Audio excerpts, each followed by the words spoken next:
Ash Ketchum has had many strong teams over the years, regardless of what happened in the Pokemon League.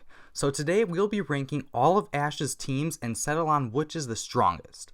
But before we start, the teams I will be including are from Kanto, Johto, Hoenn, Sinnoh, Unova, Kalos, and the Orange Islands.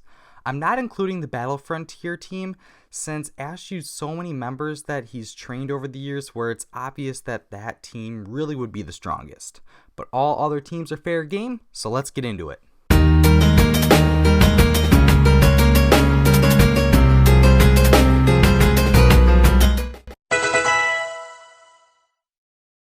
The reason why Ash's first team is the worst out of every team is mainly because Ash was a complete rookie trainer and had a lot of learning to do when it came to raising his Pokemon.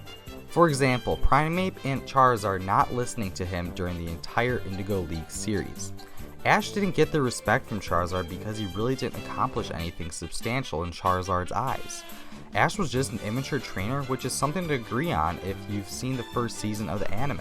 Ash didn't even win all of his badges from battling the gym leaders.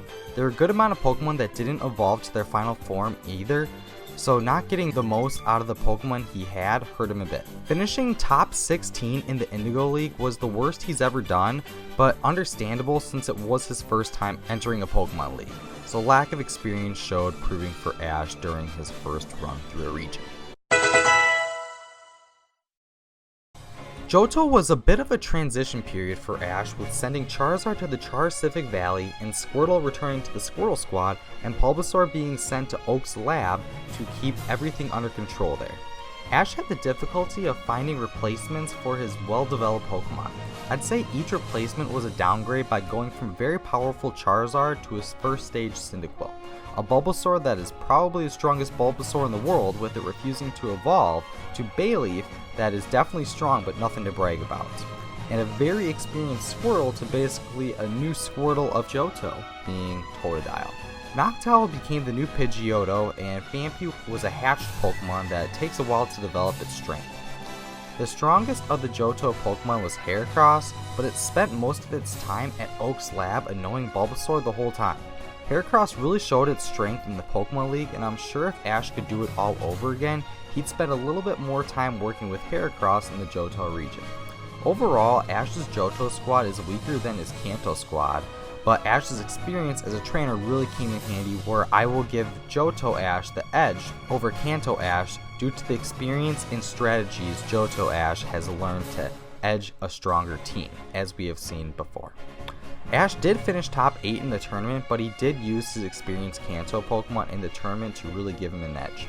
I think he could have went a little bit further, but the writers had to introduce Gen 3 by making Blaziken stronger than his Charizard to get fans excited for Hoenn by how strong it is. There are a lot of things to complain about in the Unova region, but one of the main things we can complain about Ash's team on why it's so weak compared to other teams Ash has trained is that Ash caught too many of them. When you have so many Pokemon, it's tough to train them all to be so strong. Ash got caught in rotations during his time in Unova, so that hurt him come time for the Pokemon League. Finishing top 8 during his 5th go-round of the Pokemon League isn't something to be proud of. Gotta expect better than that during his 5th stint. Many of his Pokemon didn't evolve to their final stage either. Oshawott, Snivy, Boldore, Palpitoad, Scraggy, and Pignite all stayed at their first stage or second. That is not a team that would be something that you would consider to be very strong. Maybe catching them all isn't always a good thing. Hoenn should be Ash's as seen in the Hoenn Pokemon League, with Ash finishing top 8. The Orange Islands travels was basically the time where all of Ash's Pokemon refined their skills. From Ash's strongest Pokemon in Charizard finally starting to listen to him, and his Squirtle learning Hydro Pump, and Bulbasaur straight up training more, and Pikachu going toe-to-toe with the Dragonite and actually winning. This season was where Ash put all that experience learned from his first journey and gaining real powerhouse Pokemon such as Snorlax and Lapras and one of his many Tauros. Ash's team was just very refined and to this day can be considered one of his strongest squads. He did become the champion of the Orange Islands after all.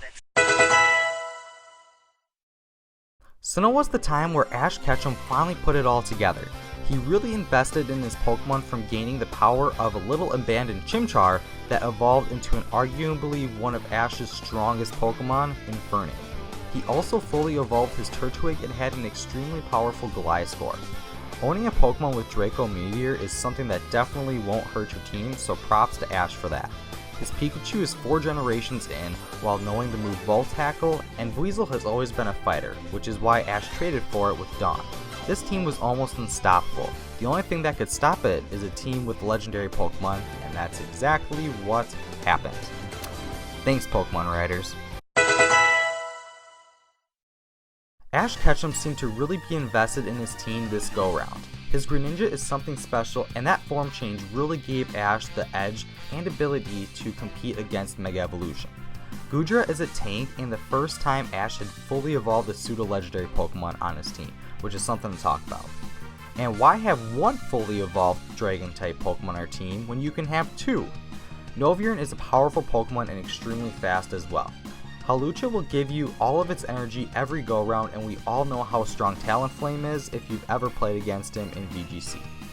Ash Ketchum really put on a show with this team and got all of us fans to think that this would be the time that Ash Ketchum would finally win it all, but of course he had to go against Alon, who had a very powerful Charizard that has beaten every single Mega Evolution it has gone against. Pokemon had foreshadowed this matchup. From the beginning we knew Ash and Alon were in the same universe. Could Ash have beaten Alon? Sure. It came down to one move and which one was stronger. Ended up being Charizard's Blast Burn this time around.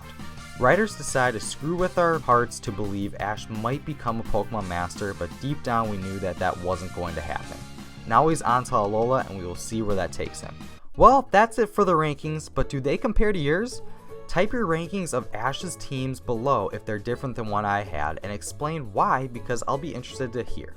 Don't forget to like, comment, and subscribe, and I'm out.